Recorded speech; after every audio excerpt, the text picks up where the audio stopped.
You're nothing, Chancellor. Got a theory, could be bunnies. You never say thank you. That's what the money is for! Winter is coming. The danger. I am the one who knocks. I think A that I damn may fine be cup of coffee. the voice of my generation. Suit up! Bonjour et bienvenue dans PIC TV, le podcast qui décortique et analyse vos séries préférées. Je suis Anaïs Bordage et à mes côtés se trouve Marie Telling, première du nom, reine de la poutargue et de la harissa. Bonjour merci. Marie. Bonjour Anaïs. La semaine dernière, on a parlé de Rings of Power, la série prequel du Seigneur des Anneaux. Et cette semaine, on fait un petit tour dans la Maison du Dragon, c'est-à-dire l'autre série de fantasy du moment.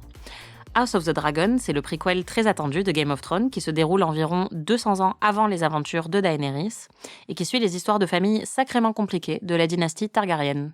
La série est-elle à la hauteur des attentes ? A-t-elle une chance d'atteindre le succès de sa prédécesseur ? Et combien d'héritiers potentiels ces pauvres femmes vont-elles pondre avant la fin de la saison 1 ? On vous dit tout dans cet épisode. Mais avant ça, le pic de la semaine. Marie, je sais quel est ton pic cette semaine, parce que je le partage un petit peu. Mon pic, c'est The Bear, qui est une série qui est diffusée sur Disney+, dont on a entendu parler pendant des mois sur le Twitter américain. Tout le monde nous disait « c'est génial The Bear, c'est incroyable The Bear », et on ne pouvait pas le regarder en France. C'était très frustrant, et j'étais prête à détester The Bear parce que j'avais envie de ne pas être d'accord avec tout le monde, ça m'énervait. Et j'ai regardé ce week-end et c'est génial. C'est 8 épisodes. Ça se situe à Chicago dans un restaurant d'un quartier populaire. Et en fait, c'est l'histoire d'un chef joué par Jeremy Allen White qui avait été élu le meilleur chef des États-Unis, qui était chef dans une grande cuisine de New York et qui en fait reprend le restaurant familial après le suicide de son frère. C'est des épisodes d'une demi-heure à peu près. Il n'y en a que 8. C'est extrêmement nerveux. Et au début, en fait, il faut rentrer dans le rythme déjà et on se demande un peu où ça va. Et plus on avance, plus on se laisse emporter dans l'atmosphère, mais aussi dans la psychologie des personnages. Ils sont tous très, très bien écrits, assez touchants et en même temps drôles, intelligents.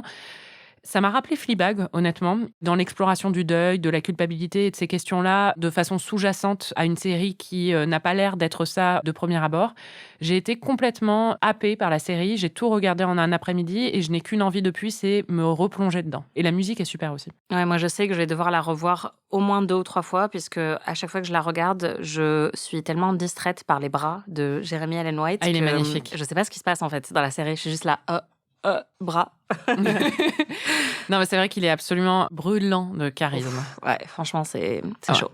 Et toi, Anaïs, c'est quoi ton pic ? Puisque je t'ai piqué le tien. On est en octobre, donc je me sens d'humeur particulièrement spooky. Et mon pic, c'est Mike Flanagan, qui est le réalisateur et créateur de Haunting of Hill House, Midnight Mass, qui est sorti l'année dernière, et là, d'une nouvelle série Netflix, un petit peu d'horreur, qui s'appelle Midnight Club. C'est aussi un cinéaste de films d'horreur et j'aime quasiment tout ce qu'il fait. Il est assez spécialisé dans l'horreur émotionnelle, donc à chaque fois on a très peur, mais on pleure aussi.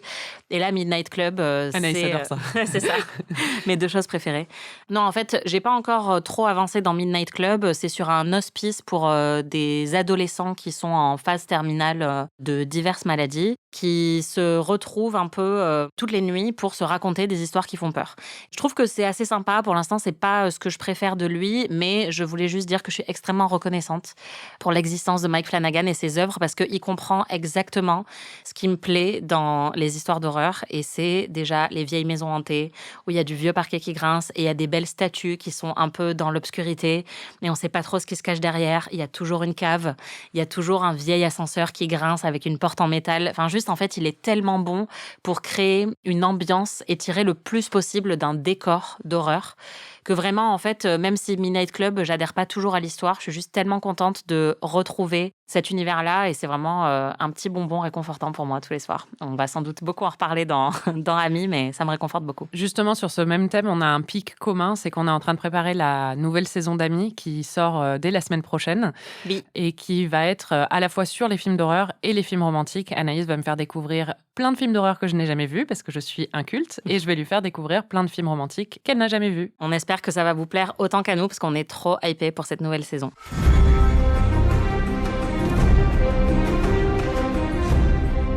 Et cette semaine, on va parler de House of the Dragon, donc la nouvelle série sensation de HBO, qui est un prequel de Game of Thrones. Et on précise qu'au moment où l'on enregistre, on n'a pas encore reçu les 2 derniers épisodes de la première saison. Donc on ne sait pas, au moment où vous écouterez cet épisode, s'il y aura d'autres personnes qui auront été décapitées ou brûlées vives ou qui seront enceintes, puisque ça va très vite dans cette série. Elles sont tout le temps enceintes. Littéralement, à chaque épisode, il y a un nouvel enfant qui sort. Voilà, on a vu que les 8 premiers et c'est sur ça qu'on se base pour cet épisode. Marie, est-ce que tu peux nous résumer rapidement House of the Dragon ? Alors, House of the Dragon, c'est l'histoire de la famille Targaryen, donc 200 ans avant Daenerys, et ils se disputent déjà pour le trône, parce que apparemment tout ce que les gens font à Westeros, c'est se disputer pour ce trône qui a l'air très inconfortable et qui coupe littéralement le roi. C'est clair. It's a small cut from sitting the throne. It's nothing. Et le roi Viserys a jamais eu d'enfant garçon. Il n'a qu'une fille au début de l'histoire. Et donc, il fait d'elle son héritière pour ne pas que ce soit son frère, qui est joué par Matt Smith, qui est très, très hot. Et en fait, il finit par épouser une plus jeune femme qui était la meilleure amie de sa fille, avec qui il va avoir des garçons. La tension monte entre les 2 femmes parce qu'il y a une guerre de pouvoir qui se livre entre les 2 camps. Et la première saison montre un peu comment cette guerre de pouvoir se bâtit. Oui, c'est une guerre intestine puisque c'est une guerre de pouvoir, mais qui est aussi une guerre émotionnelle, très forte puisque ça a complètement brisé leur amitié à toutes les 2. Et il y a en plus plein d'histoires d'amour et d'amitié et de trahison à l'intérieur de cette même famille qui a vraiment des gros problèmes. D'inceste. Oui, entre autres.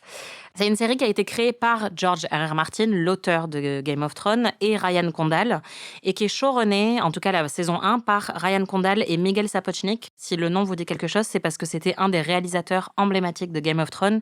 C'est lui qui a réalisé beaucoup des épisodes de bataille, comme la bataille des bâtards, Winds of Winter, où Cersei explose toute la ville, La longue nuit dans la dernière saison. Et depuis, il est parti de House of the Dragon, et donc pour la saison 2, c'est Alan Taylor, qui est un autre réalisateur de Game of Thrones, qui va le remplacer. Et le prequel est basé sur un roman Feu et sang, que personnellement j'ai pas lu, qui a été publié en fait sous la forme d'un livre d'histoire qui retrace les grands événements de la dynastie des Targaryennes. Et donc c'est présenté comme des récits écrits par les maîtres, donc les mecs qui écrivent dans les manuscrits. Oui, c'est ça, voilà. Voilà, dans Game of Thrones et dans House of the Dragon. Donc c'est une base historique sur laquelle la série extrapole un petit peu en fait de manière similaire au Silmarillion et le Seigneur des Anneaux. Oui, enfin sauf qu'on l'a vu, c'était pas le Silmarillion la base, mais vraiment, oui d'accord. On va pas re-rentrer là-dedans. Mais oui, c'est vrai que un peu aussi comme avec les Anneaux de pouvoir, il y avait plusieurs défis. Il fallait plaire aux fans de Game of Thrones, peut-être ramener d'autres fans aussi et prouver qu'un nouveau succès est possible avec cet univers. Personnellement, moi j'étais dubitative, c'est-à-dire que quand on a annoncé des sequels et des prequels à Game of Thrones avant même que la série soit finie, alors que la fin était un peu un désastre, je n'avais aucune envie de voir ça. Et j'étais même un peu saoulée qu'on continue dans cet univers parce que je voulais qu'on trouve de nouvelles choses à explorer. Ouais, et qu'on tourne la page, c'est vrai que ça a été une énorme partie de nos vies, en fait, Game of Thrones, pendant des années et des années, professionnellement, mais aussi personnellement. On s'est beaucoup attaché au personnage, on a suivi ça de très très près, toutes les 2. Et clairement, moi, à la fin, je me disais, c'est la fin d'une ère, et ouais, qu'on passe à autre chose, surtout que oui, là, ça s'est pas très bien terminé. On en a déjà parlé dans un autre épisode de PIC TV, de la fin de Game of Thrones. Moi non plus, je voyais pas du tout la nécessité de refaire un truc là-dessus, mais je comprends HBO, ça a été le plus gros phénomène sériel de ces dernières années. C'est une série monstrueuse, un énorme blockbuster télé, donc évidemment, ils vont capitaliser dessus comme ils peuvent. La grande question, maintenant qu'on a vu 8 épisodes, c'est par rapport aux attentes ou à l'absence d'attente que t'avais, qu'est-ce que t'en penses ? T'as trouvé ça bien ou pas bien ?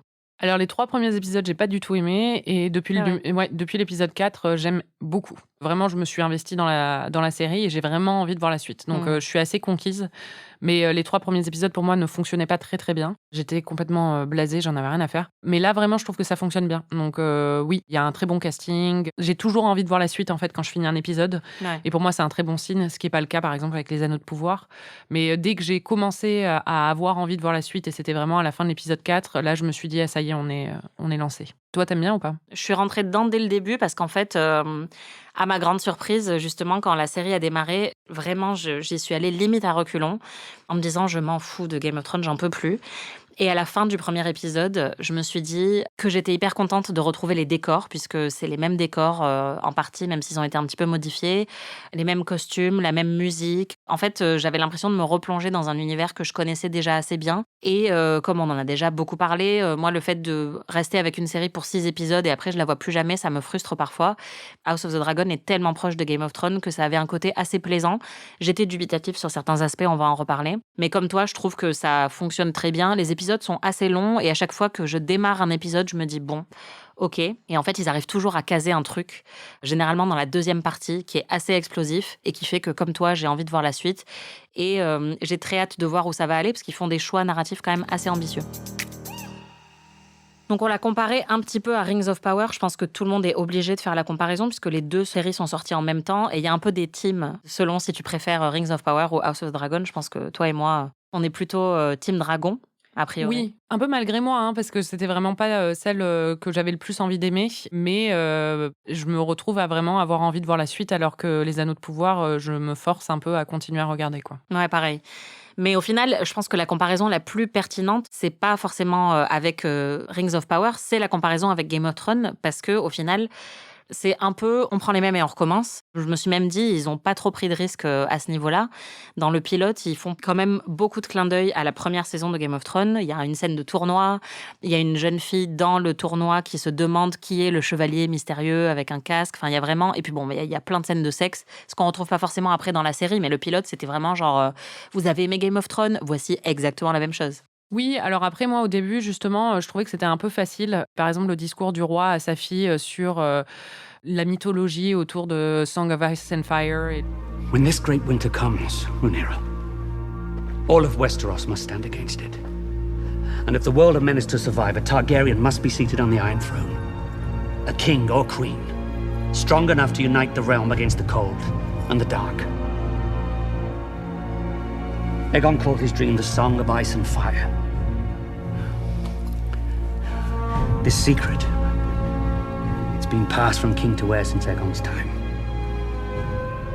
Now you must promise to carry it and protect it. Tout le truc, en fait, qu'on voit à la fin de Game of Thrones, c'est l'histoire de Game of Thrones. Il en parle parce que ça fait partie des prédictions, évidemment, et de l'élu qui va venir réunir tout ça. Je trouvais que c'était un peu lourdingue. Honnêtement, je me suis endormie, en fait. On l'a vu, j'étais avec toi, on l'a vu à une première au Grand Rex. Et après, bon, la première a mis du temps à démarrer. Ouais, t'étais fatiguée. J'étais un peu fatiguée et au bout de 10 minutes, je me suis endormie parce que, je sais pas, j'étais pas happée par l'univers. Mais après, quand je l'ai revu, j'ai trouvé ça pas mal, mais j'étais vraiment pas convaincue. Il faut aussi dire que, contrairement à Game of Thrones, qui attaque quand même assez vite avec des scènes d'action, c'est une série qui est déjà très sombre, littéralement très sombre, et très lente aussi dans la mise en place de son univers, où c'est que des intrigues de cours quasiment, donc c'est beaucoup de conversations. Enfin, je pense que c'est normal de pas réussir à trop rentrer dedans au début, quoi. Je suis pas totalement d'accord parce que pour moi, Game of Thrones ne commence pas avec des scènes d'action. À part la petite scène avant le générique où on est de l'autre côté du mur, le pilote est complètement que des rencontres avec des nouveaux personnages. Et d'ailleurs, je me souviens que j'avais été assez hermétique au pilote à l'époque parce que justement, j'étais là, mais c'est qui celui-là, c'est qui celle-là. Mais je trouvais quand même que c'était mieux écrit et j'avais plus envie de découvrir les personnages, en fait. Il y avait un petit peu plus de rythme et de variation, je trouve, dans la diversité des personnages. Là, il y a un côté un peu claustro, en fait, parce que déjà, tout se passe vraiment au même endroit, quasiment, contrairement à Game of Thrones qui, très vite, a énormément élargi son univers. Et en plus, ça se passe dans une seule et même famille. Il y a moins de personnages, au début en tout cas, dont il faut se préoccuper. Et donc, ouais, moi aussi, je restais un peu sur ma faim dans les premiers épisodes, mais je tenais assez à l'univers et à certains membres du casting pour continuer. Mais c'est vrai que ça démarre assez lentement quand même. Non, mais c'est vrai ce que tu dis sur le fait que c'est sur une seule famille aussi. Dans le premier épisode de Game of Thrones, t'as quand même une confrontation entre deux univers, c'est-à-dire que t'as les gens de la cour qui arrivent, c'est les gens du Sud, c'est pas le même délire. Il y a les Lannister qui sont confrontés aux Stark, on comprend déjà qu'il y a des enjeux. Là, je ne comprenais pas trop les enjeux, à part le fait que le roi a pas d'héritier clair et qui veut vraiment un garçon parce qu'il est prêt à tuer sa femme pour ça, quoi. Mais j'étais pas investie dans ces enjeux-là. Mais après, ce que j'ai trouvé bien tout de suite, c'est que c'est bien joué. Je trouvais que le casting était très bon, ce qui n'était pas le cas pour Les Anneaux de Pouvoir, par exemple. Je suis toujours pas convaincue par la majorité du casting. Alors que là, tout de suite, j'ai trouvé, par exemple, que celle qui jouait Rhaenyra jeune était excellente. Millie Alcock, ouais. qui a été très remarquée et tout le monde en parle puisque on va revenir dessus. Elle était là que pour quelques épisodes, mais elle a été vraiment excellente. Oui, voilà. Donc ça, j'ai tout de suite été assez intriguée par le casting parce que je l'ai trouvé très bon. Si c'était pas le cas, ce serait pour moi comme Rings of Power. Ce serait quand même beaucoup plus difficile de rentrer dans l'histoire et le casting joue beaucoup.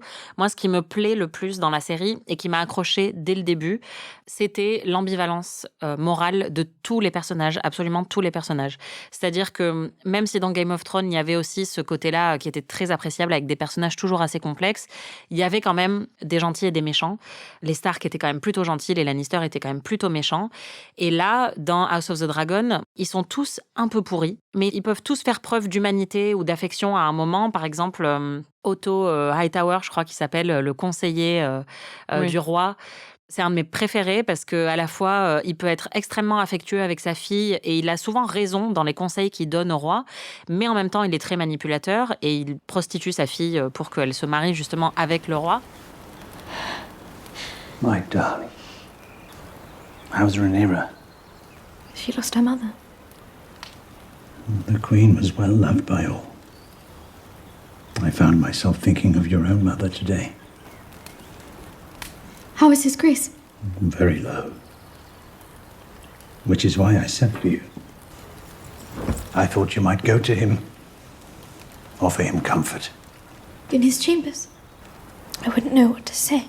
Et tous les personnages sont comme ça, c'est-à-dire qu'ils prennent des décisions extrêmement douteuses. Et en même temps, ils ont tous un petit peu d'humanité ou quelque chose qui fait que je les apprécie. Et je trouve que ça, c'est vraiment très appréciable, d'autant plus quand je vois justement Rings of Power, où là, pour le coup, c'est le bien contre le mal, même si on a parlé, c'est un petit peu plus compliqué que ça, mais où je trouve qu'il y a beaucoup plus d'archétypes. Dans House of the Dragon, je trouve qu'il n'y a pas d'archétypes. C'est vraiment que des personnages qui sont gris. Oui, je suis d'accord. Après, je trouve que justement, c'est aussi ça qui rend la série plus difficile d'accès au début, parce que Game of Thrones... les Stark étaient les gentils, oui, comme tu dis au début, mais après, ça a été complexifié. Et les Lannister étaient les méchants, mais ça a été complexifié. Le propos a été complexifié au fur et à mesure. Mais tu savais quand même de quel côté tu étais censé être. Là, il n'y a même pas de côté, en fait, au début. Tu sais même pas qui est contre qui et quels sont les enjeux. Le truc de la guerre, là, avec les crabes, je n'ai rien compris. Je n'en avais rien à faire. Je ne comprenais pas pourquoi on était en train de me donner une scène de bataille. Dans Game of Thrones, il n'y a pas de scène de bataille jusqu'à la saison 2. Il y a des scènes de bataille à la fin de la saison 1, mais on les voit pas.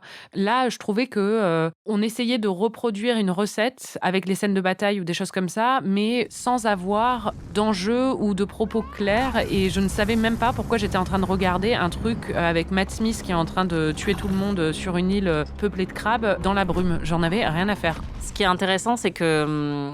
Comme tu dis, je pense qu'ils se sont sentis obligés de mettre des scènes comme ça assez vite parce que c'était le mode Game of Thrones saison 7 et 8 en fait, où il fallait des grosses scènes d'action, des grosses set pieces qui soient spectaculaires et je pense qu'effectivement, ils n'en avaient pas forcément besoin. Ce que je vois aussi beaucoup, et ce qui est à la fois un atout et un défaut, c'est que c'est beaucoup de mise en place pour la suite.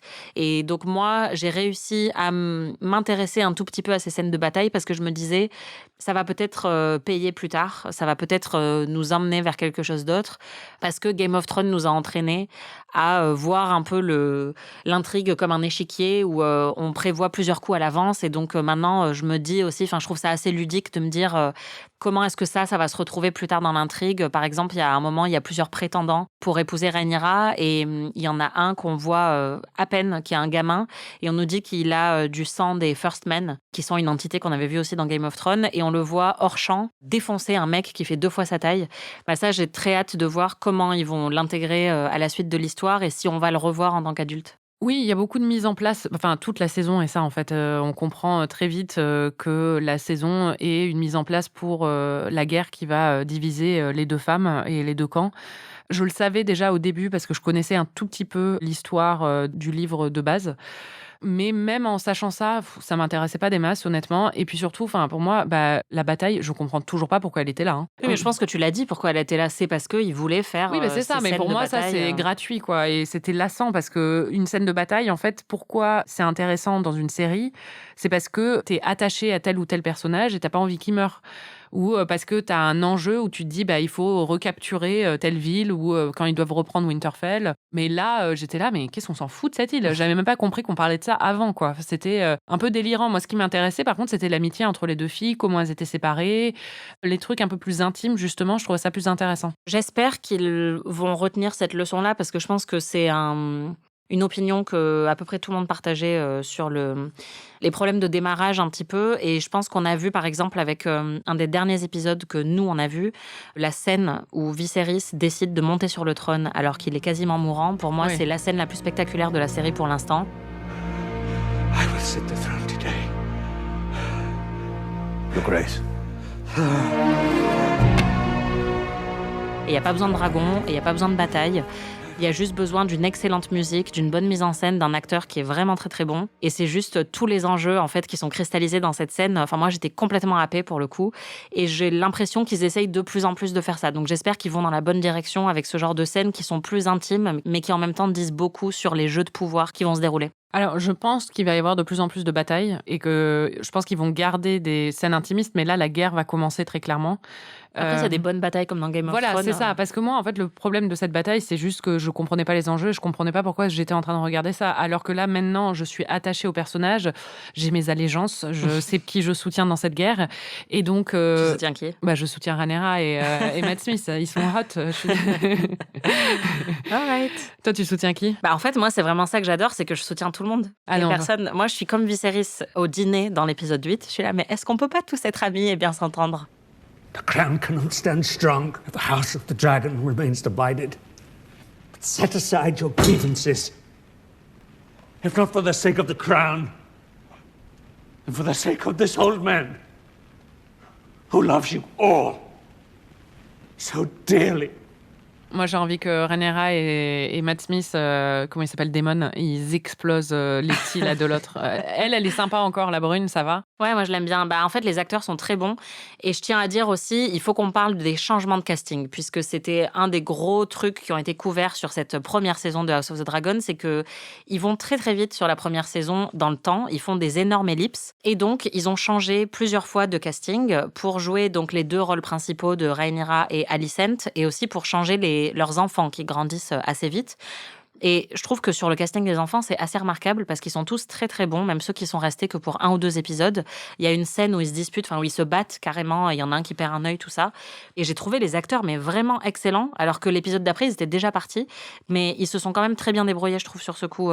Oui, et puis je pense que même le bond dans le temps fonctionne. Alors il y a certains trucs où ça fonctionne un peu moins bien, par exemple son amant à Rhaenyra quand elle est jeune, celui avec qui elle couche, je me souviens plus de son nom, Criston Cole. Qui est chiant, lui. Il est chiant et surtout, c'est un gros incel en fait. Oui, genre le mec, il a couché avec Rhaenyra une fois. Ensuite, elle lui a dit non, mais t'es mignon, mais c'était juste un plan cul. Et ensuite, il est là, ah ouais, ok, salope, je te déteste. Enfin, vraiment, c'est le mec qui essaye de t'aborder dans la rue et qui t'insulte 3 secondes après alors qu'il voulait te pécho juste avant, quoi. C'est exactement ça. The Princess Rhaenyra is brazen and relentless. A spider who stings and sucks her prey dry. Spoiled cunt. Et ce mec, quand il y a le changement de casting où elle, du coup, prend à peu près 15 ans... C'est 10 ans, je crois. Ouais, c'est 10 ans. Mais du coup, les actrices changent complètement et on a l'impression, avant d'être face à une adolescente et ensuite d'être face à une femme.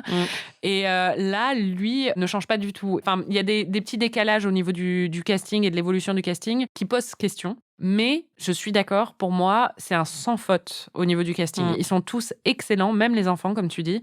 Le fils de la brune, il est... comment elle s'appelle la brune? Alicent, ouais. Les deux, c'est des têtes à claques. Vraiment très bon, très très bon casting. C'est des petits Geoffrey en devenir. Ouais. Surtout le plus jeune, là, Aegon, je crois, il est horrible. Il viole une de ses servantes. Non, alors c'est le plus âgé, lui. C'est celui qui va devenir roi. Le plus jeune, c'est celui qui a perdu son œil? Eh oui. Mais pourquoi il mesure 1 mètre de plus que l'autre?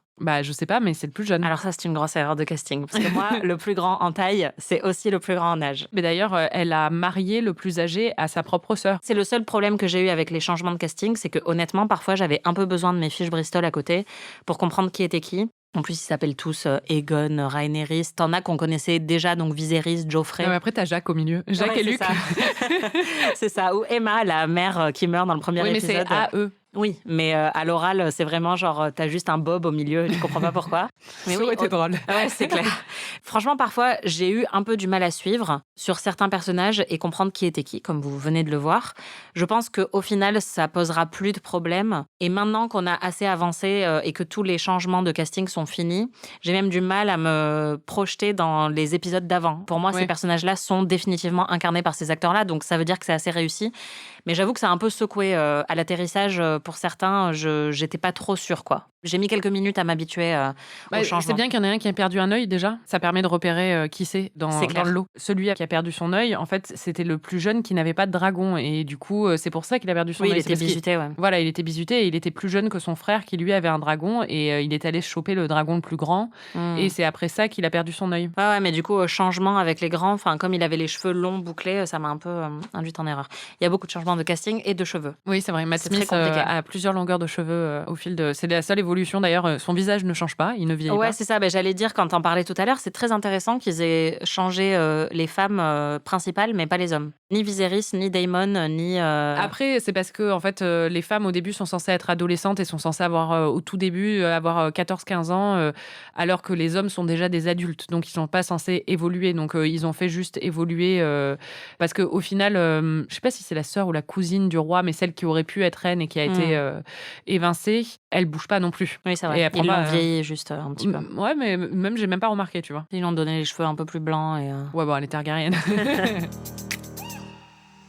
Pour moi, au-delà des petits changements de casting qui, au final, fonctionnent bien, mais il y a eu un petit temps d'adaptation, ce qui est mes plus grosses réserves, c'est peut-être le fait qu'il y a un peu moins de cœur que dans Game of Thrones, parce que, comme on l'a dit, comme tous les personnages sont très ambivalents moralement, il n'y a pas de vrai gentil dans la série, et il n'y a pas un Jon, et il n'y a pas un Tyrion qui serait drôle, quoi. Enfin, il manque pour moi, tu vois, un peu l'âme qu'il y avait dans Game of Thrones. Je suis d'accord. Moi, il manque une Arya aussi, il manque un visage d'innocence un peu, auquel se raccrocher dans un univers un peu de connards, ce qui était le cas dans Game of Thrones, parce que mine de rien, c'est bien d'avoir des personnages troubles, c'est aussi bien d'être attaché émotionnellement à quelqu'un et d'avoir vraiment envie de le voir réussir.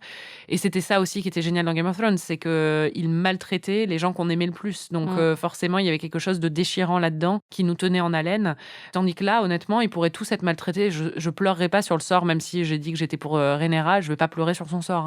Ouais, c'est ça, il y en a aucun que j'ai envie de protéger. Enfin, alors que oui, il y avait même Sam, le meilleur pote de Jon. Enfin, il y avait vraiment plein de... il pouvait mourir et m'énerver.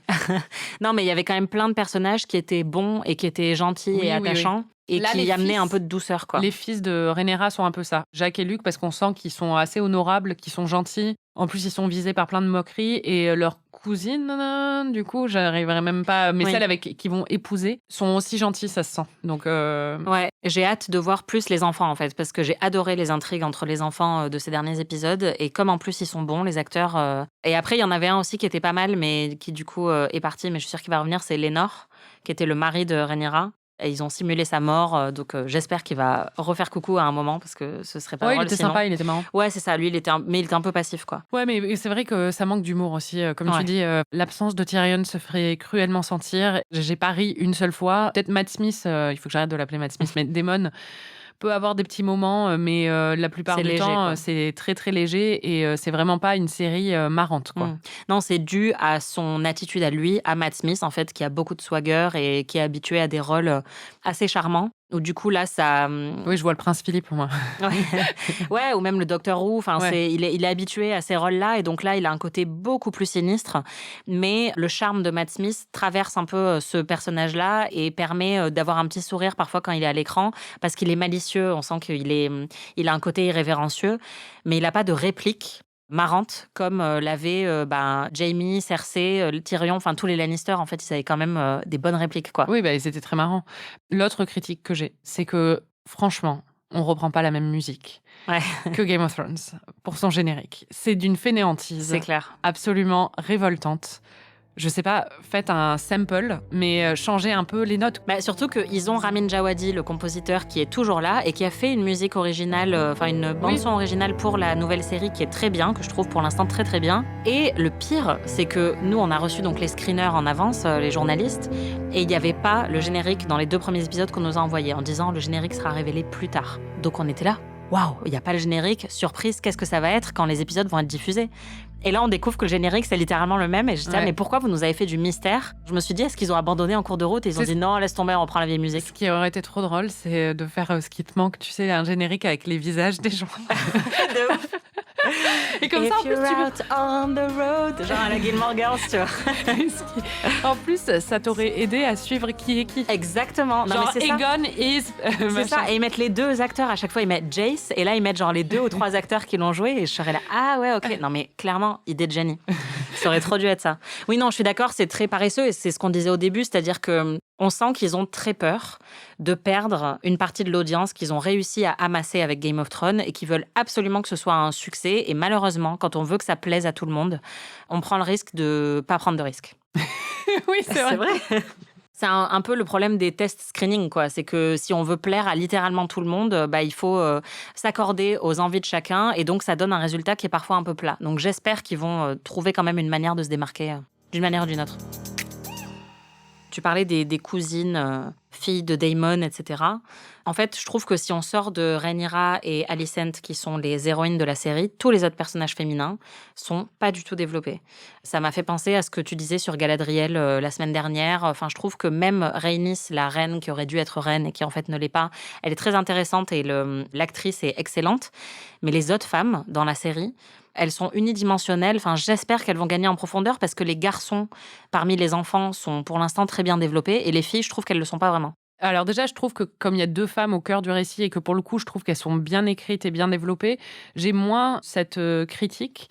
Mais surtout, en fait, je vois pas qui trop il y a d'autres. Regarde la sœur qui a été mariée à son frère. Oui, son mais frère, on le connaît en long, je sens large qu'il va y et en avoir plus travers. de trucs parce que la sœur, tu J'espère. comprends. Non, mais la sœur, tu comprends qu'en fait, c'est un peu une Cassandre. Enfin, tu comprends qu'elle prédit des choses. Ah, moi, j'ai pas compris ça. Bah, parce qu'il y a des moments où elle se parle toute seule et elle dit Ah oui, la c'est vrai chaussure qu'elle est va chelou. tomber ou des trucs comme ça. Enfin, je sais, elle dit pas ça exactement. Je me dis, ça, c'est pas un spoiler parce que je ne sais pas du tout. Hein. J'ai jamais rien lu là-dessus, donc je sais quelques trucs sur. Mais on sait que tu es très forte pour prédire. Non, tout ce qui se mais passe. du coup, on comprend qu'elle est un peu ailleurs, quoi. Et c'est dit, même clairement, son frère n'a pas envie de l'épouser parce que sinon, il y allait de bon cœur, apparemment, mais Ouais, parce c'est qu'elle est clair. un peu bizarre, quoi. Ouais. Elle, je pense que ça va être développé. Pendant la scène du dîner où toute la famille est là, je me disais, les seules que je connais absolument pas autour de cette table, c'est cette sœur-là et les petites filles qui vont se marier avec Jace et Luke. Et du coup, je me disais, elles, j'ai envie de les connaître aussi, quoi. Pourquoi tous les autres, je les connais hyper bien, je connais leurs noms. Les autres, je sais même pas comment elles s'appellent. Il les mentionne les noms et tout ça quand même. Oui, mais elles sont moins présentes dans l'intrigue Oui. pour l'instant, tu vois. Et je sais pas, par exemple, elle, heureusement, c'est intéressant parce qu'on voit qu'elle est hyper saoulée d'être mariée à son frère. Donc j'espère qu'il va y avoir un petit peu plus de développement. Mais voilà, c'est ma petite réserve pour l'instant. Et après, évidemment, c'est ça qui est intéressant, c'est qu'on sent que la série essaye de corriger certaines critiques qu'on lui avait faites pour Game of Thrones sur la représentation des femmes. Et donc, en mettant 2 femmes à son centre, il y a un petit peu de ça. Enfin, il y a un discours féministe, parfois un petit peu gros sabot dans les premiers épisodes. Mais à côté de ça, elle a une vision de la maternité qui est extrêmement rétrograde et violente. Parfois, il y a un opportunisme sur certaines manières d'aborder ces sujets-là. C'est-à-dire qu'en même temps, je pense que montrer que la maternité est un calvaire pour certaines femmes, surtout à cette époque, c'est censé être dans une sorte de Moyen-Âge, transposé dans un monde de fantaisie, c'est pas délirant pour Bien moi à sûr. montrer. Mais le problème, c'est que quand même, on a 3 scènes d'accouchement absolument horribles. No, it's all right. What is happening? No, serious. It's all right. They're going to bring the baby out. How will they be? No, it's all right. Serious, please. It's all right. No, I'm scared. Nothing. Don't be scared. What's happening? Don't be scared. They're going to bring the baby out. No. It's all right. Please. They're going to bring the baby out. No, no, no. I'm making the first incision. Please hold it still. No, please. Et qui sont presque du torture porn, ou enfin pour certaines d'entre elles c'est du torture porn, c'est-à-dire la première scène d'accouchement où Emma meurt, c'est horrible à regarder. Oui, c'est très gore, très Voilà, graphique. exactement. Et en fait, ils vont trop loin, je trouve. Ils poussent le curseur trop loin, et surtout quand il y en a 3 et qu'il y a 2 femmes qui meurent en couche, en fait. Je vois ce qu'ils veulent faire. Je pense que l'idée en elle-même est louable et de montrer à quel point c'est un fardeau, en fait, cette maternité pour ces femmes. Mais je pense qu'il tombe un peu, dans un espèce de voyeurisme sur cette douleur horrible qu'on voit à l'écran et cet aspect gore qui est un peu malvenu et qui sert un discours peut-être un peu opportuniste, comme tu dis. Ouais, et essentialiste aussi, je trouve, sur la féminité. C'est-à-dire que, évidemment, c'est hyper intéressant d'étudier les rôles genrés dans cet univers-là. Mais quand, justement, elles sont ramenées uniquement à la maternité et au fait qu'elles perdent du lait pendant qu'elles sont en réunion, enfin, il y a un côté assez humiliant sur la féminité.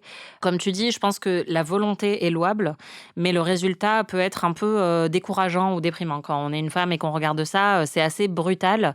Et on ne sait pas toujours si c'est pur dans la manière dont c'est fait, quoi. En même temps, je pense l'expérience d'être une femme à cette époque, encore une fois, c'est une époque imaginée, Oui. mais à cette époque, si on pense au Moyen-Âge, je pense, était une expérience parfois humiliante. J'ai envie de savoir ce qu'elles en pensent. C'est-à-dire qu'on voit beaucoup de ces actes-là et on voit beaucoup les accouchements.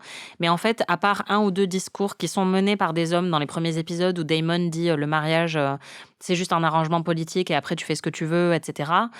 Je sais pas trop ce qu'elles ressentent par rapport au fait d'être enceinte à littéralement chaque épisode, par rapport au fait de tellement souffrir dans leur chair, enfin, parce qu'on les voit vraiment souffrir physiquement à cause de leur grossesse, de leurs accouchements. J'aimerais, et c'est aussi un peu ce qui manquait à Game of Thrones, c'est-à-dire que comme elles ont plus d'amies maintenant, féminines, elles ont personne à qui parler de ça. Et donc, il me manque un peu d'introspection sur cet aspect-là. C'est-à-dire Oui, que t'as la raison. série nous montre que la violence et la brutalité que ressentent les femmes, mais on ne sait pas ce qu'elles en pensent, quoi. Oui, surtout que Rhaenyra n'avait aucune envie d'être mère au tout début. Ça se sentait, enfin, la façon dont elle était présentée dans les premiers épisodes, c'était repoussant pour elle, la maternité. Dans les épisodes suivants, elle est constamment enceinte. Ouais, Donc, et voilà, la et série n'interroge pas ça du tout, quoi. Au contraire, on a l'impression qu'elle a complètement accepté son rôle et qu'elle est devenue une mère assez aimante et dévouée, quoi. Peut-être que ça sera étudié après, mais c'est vrai que pour l'instant, je trouve qu'il y a un petit manquement à ce niveau-là. Et puis après, évidemment, on est obligé de mentionner la plus grosse critique qui est faite à l'encontre de la série, c'est la représentation de l'inceste, puisque c'était déjà le cas dans Game of Thrones. Il y avait beaucoup d'histoires d'inceste. Et là, il y en a aussi pire. pas mal. Ouais, et c'est pire, effectivement. C'est pire parce qu'en fait, dans Game of Thrones, les Lannister sont présentés, les jumeaux Cersei et Jaime sont présentés comme anormaux au début quand on les rencontre et c'est un tabou, en fait, leur inceste.